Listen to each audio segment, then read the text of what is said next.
Hai, Assalamualaikum warahmatullahi wabarakatuh. Hari ini kami akan membahas tentang SOP Diseminasi Manajemen Keperawatan yang dimana disusun oleh Aris Khair Alfiqiyah, Fadilah Dwi Rahmawati, Purwati, Fahrunisa Haji Ahmad, Cahyaning Effendi, Zahrotul Paujiah, Emily Ulfa, dan Dwi Rahayu dari Program Studi Profesi Nurse Fakultas Ilmu Kesehatan Universitas Muhammadiyah Malang.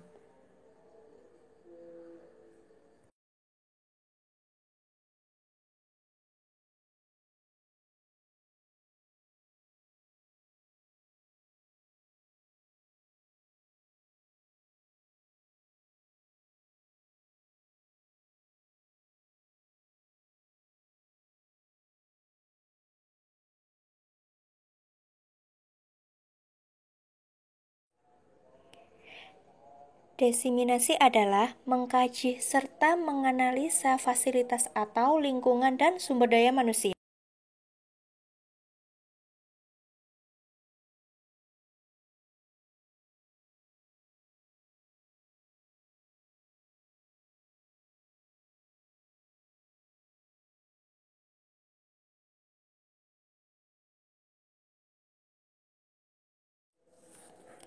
Yang harus dikaji dalam diseminasi adalah M1 atau MAN, di mana di sini adalah tenaga keperawatan. Yang harus dilihat adalah jumlah tenaga di ruangan seperti kelamin, jenis kelamin, pendidikan, jabatan, status kepegawaian, masa kerja, sertifikasi, PK atau tenaga non-medis.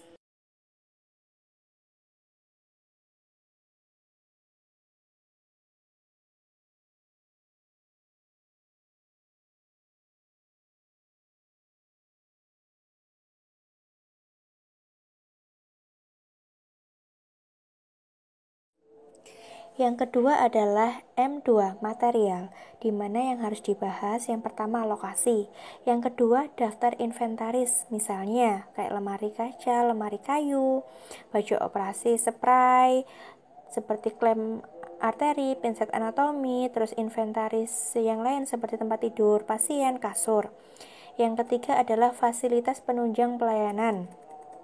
Misalnya, sudah tersediakah jumlah kamar mandi pasien atau kamar mandi petugas? Terus yang keempat, fasilitas administrasi misalnya, sudah tersediakah jumlah buku injeksi atau buku farmasi atau lembar buku rekam medik dan lain-lain. Jangan lupa untuk setelah selesai lalu dilakukan dianalisa dan dicari apakah masalahnya. Yang ketiga adalah M3 atau sering disebut dengan metode. Yang harus dikaji yang pertama model asuhan keperawatan profesional atau sering disebut dengan MAKP. Apa sih MAKP itu? MAKP adalah contohnya ketika di ruangan menggunakan case method kah atau tim atau primer, tergantung di setiap ruangannya biasanya, dan kita juga di sini melihat untuk struktur organisasi ruangannya bagaimana. Yang kedua timbang terima. Jadi kita bisa melihat apakah perawat yang di ruangan itu sesuai dengan standar SPO-nya. Contohnya ketika timbang terima melakukan memperkenalkan diri atau dan mengenal perawat kepada petugas yang selanjutnya untuk dan di mana di sini perawat melakukan fasilitasi ke pasien.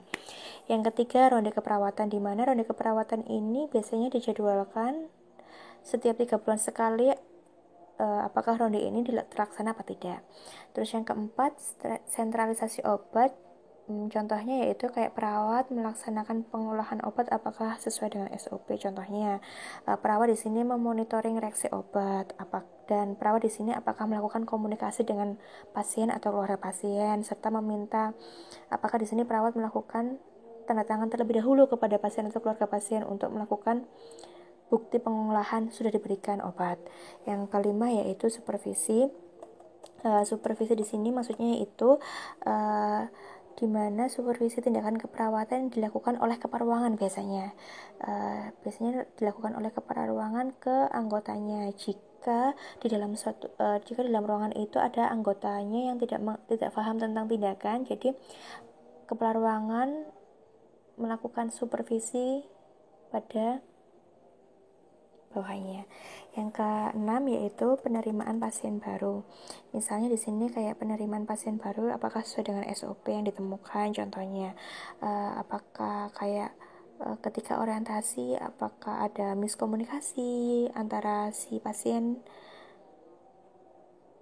yang menjenguk dan juga perawat. Terkadang kan di sini ada yang antara menunggu yang pasien kan berbeda-beda, biasanya ada miskomunikasinya. Discharge planning di sini kita melihat mengobservasi apakah sudah sesuai dengan SOP-nya. Terus yang ke-8 yaitu melakukan dokumentasi, di mana dilakukan dokumentasi di sini yaitu berdasarkan hasil observasi. Kita melihat berapa persentasenya, apakah sudah terlengkapi atau tidak sesuai dengan SOP. Yang keempat adalah M4 atau sering disebut dengan mission. Yang perlu dikaji yang pertama adalah sistem peraturan. Contohnya, apakah sudah sesuai dengan sistem pemerintahan, peraturannya sesuai dengan pemerintahan yang ada, sudah berlaku, terus sesuai dengan rumah sakit kebijakan direktorat tentang pelayanan kesehatan. Yang kedua adalah standar prosedur operasional atau SOP. Di sini SOP-nya contohnya yang A, yaitu pasien masuk rumah sakit atau keluar rumah sakit apakah sesuai dengan standar operasional. Contohnya ketika pasien keluar masuk rumah sakit mengisi form mau keluar atau bagaimana. Terus yang B, alur pelayanan pasiennya bagaimana, apakah dari IGD langsung ke IRJ seperti apa. Yang ke C, tindakan atau prosesnya. Biasanya perawat di sini kita melihat apakah sudah sesuai dengan SOP apa tidak. Terus yang D, pengisian DRM atau sering juga disebut dengan dokumen rekam medik, apakah dalam penulisannya sesuai dengan SOP yang berlaku apa tidak, jelas apa tidak, seperti itu ya. Yang ke E, rekrutmen pegawai, di mana rekrutmen pegawai di sini apakah sudah sesuai dengan SOP yang berlaku di rumah sakit. Yang ke F, sistem retribusi pasien atau pembayaran pelayan pasiennya, yaitu contohnya sistem pembayaran pasien apakah sudah sesuai dengan peraturan dan SOP yang berlaku baik pasien BPJS maupun asuransi. Yang ke G, penggunaan atau operasional alat, contohnya penggunaan alat medis apakah sudah sesuai SOP atau instruksi kerja. Yang H, pengelolaan sampah, ini pembuangannya udah sesuai SOP tidak, cara membuang sampah benda tajam atau yang sampah medis apakah udah sesuai apa tidak. Yang ketiga yaitu sudah tersedianya jadwal dinas. Biasanya ini di setiap ruangan kita bisa melihat jadwal dinas disusun setiap sebulan sekali dan akan merubah jadwalnya setiap 3 bulan sekali, tergantung dari setiap ruangannya. Yang keempat, sudah tersedianya presensi karyawan baik manual maupun elektrik. Biasanya di rumah sakit itu contohnya di awal masuk itu sudah ada elektronik presensi, terus di ruangan perawat melakukan absensi kedua yaitu menulis dalam buku. Yang kelima, sudah tersedianya SPO tentang tata tertib bagi pasien dan pengunjung. Yang kelima yaitu M5 atau money. Biasanya ini contohnya nih kayak di ruangan Bismillah yang didapatkan dari rumah sakit, semuanya sumber dayanya dari APBN dan APBB serta DAK atau dana alokasi khusus. Sedangkan untuk kebutuhan pelayanan di ruangan dianggarkan setiap tahunnya dalam rencana kerja tahunan dan direalisasikan melalui RBA atau rencana bisnis anggaran. Biasanya seperti itu.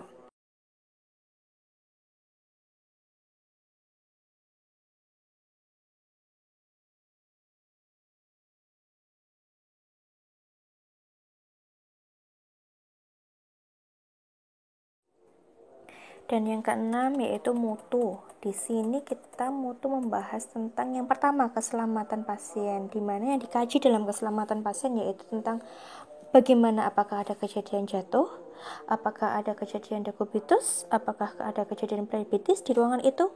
Dan yang kedua yaitu kita mengkaji tentang tingkat kepuasan pasien. Jadi kita biasanya di sini tuh di ruangan, setiap ruangan kadang ada kuesionernya sendiri, atau kalau tidak kita bikin kuesioner sendiri.